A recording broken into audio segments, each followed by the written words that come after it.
Россиядан, Қазақстандан келген нефть продуктылар ушул жерде сакталып, ушул жерден Бишкектеги жана Кыргызстандагы заправкаларга ташылып, ошол жактан сатылат.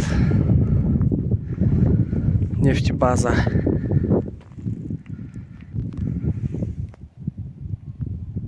Нефтебазалар.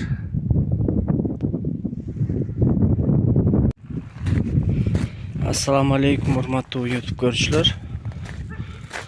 Биз болсо темир жолдо Россиядан келген нефть продукталарын көрсөтөбүз силерге. Бензин келиптир.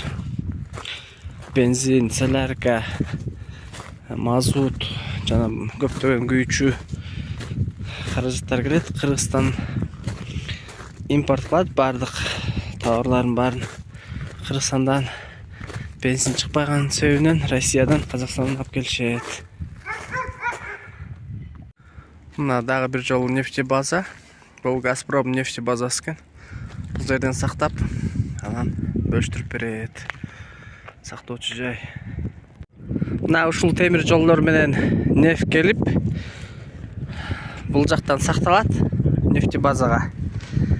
Анан дальше бөлүштүрүп сатылат.